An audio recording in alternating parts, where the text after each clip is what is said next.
out here training for Mount Kilimanjaro and hoping that my camera does not blow out of this tree. There's a very weird tripod situation going on. Several of you have asked me how much money it cost to climb Mount Kilimanjaro. So I'm going to break down my budget right here, right now, and I'm going to tell you how much money I have spent on my trip to Kilimanjaro so far. And after the trip, then maybe we'll do a recap and I'll let you know if I was right on budget or not. Here's what my trip to climb Mount Kilimanjaro has cost me so far.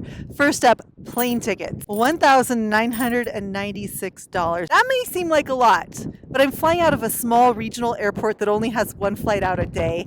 And I upgraded my seats because I have a 1 hour flight, then a 9 hour flight, then a 7 hour and 45-minute flight, and then a 4 hour flight. So that is a lot of flying, and I'm going to be tired, and I want some leg room so that when I get to Kilimanjaro, I'm not just super grumpy. Gear. So far, I've spent $650 on gear that I'm going to need for Kilimanjaro. It's actually gear that I already had, but I just wanted new stuff. So if you don't have a lot of hiking gear, then that number might go up. But if you have a lot of hiking gear, that number could go down. Unless you're like me and you just wanted to buy some more gear. Training. I have done most of my training at home and on my local trails, but I do have a membership to a gym, and I like to go to the gym to do the stair climber. We have a family membership, so I think it comes down to like $20 to $30 per person when I do the math there. Is a gym membership necessary to train for Kilimanjaro? I don't think so, but I have one, so I'm including it. The next is visa. So for an American citizen to travel to Tanzania, you have to get a multiple entry visa, even if you're only going once into the country.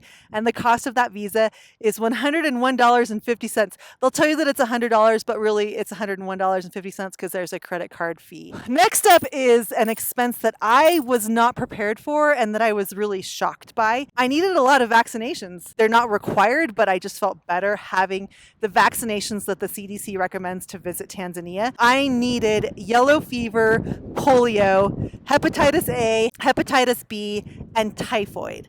I got yellow fever and polio at our public health, and it cost me $335.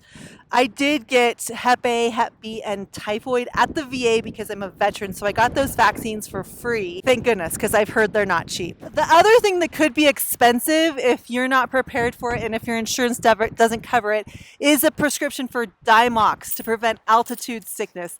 Thankfully, I was able to get this prescription for free from the VA again. So if you're a veteran, go take advantage of the VA because you'll probably get some of them for free or really, really cheap. Then there's travel insurance. I got a policy through World Nomads, and I did splurge for the bigger policy that covers more emergency type situations. So my travel insurance policy was $152.48.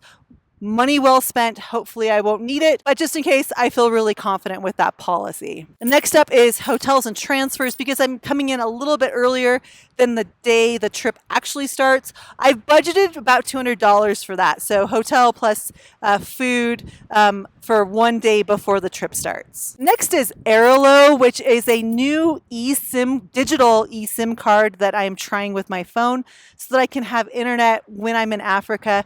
I just feel safe, like knowing that when I'm in Africa, I'll still be able to call my family, still be able to talk to my kids. I am missing one of my kids' birthdays, and I'm going to talk about that in a future video.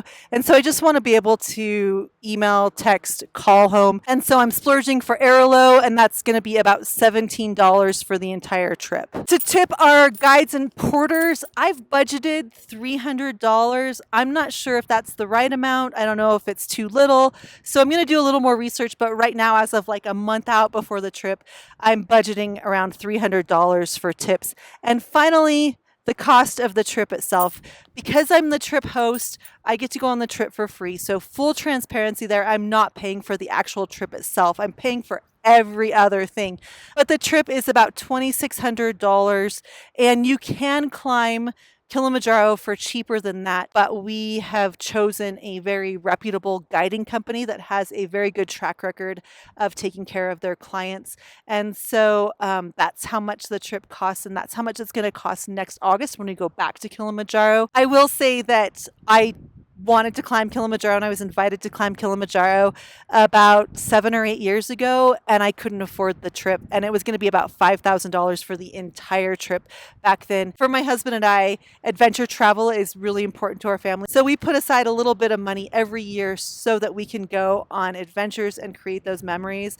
And for me, that's what's worth it. I would rather spend the money to go on a big trip, have an amazing adventure, come back with a ton of friends, a ton of stories, a ton of pictures, and be able to show my kids that their middle-aged mom can do something hard like climb Mount Kilimanjaro. This trip is not cheap in any way, shape, or form. I think that it's going to be worth it for the memories that are going to be created. And if you want to learn more about how you can join me for an epic adventure, head on over to our website, hikelikeawoman.com. We have so many fun trips coming up. If it fits your budget, I'd love to have you join me. And if it doesn't fit your budget yet, that's okay, because someday it's gonna fit your budget. And when it does, I would love to have you join me. Thanks so much. I'll see you out on the trails or on an epic adventure.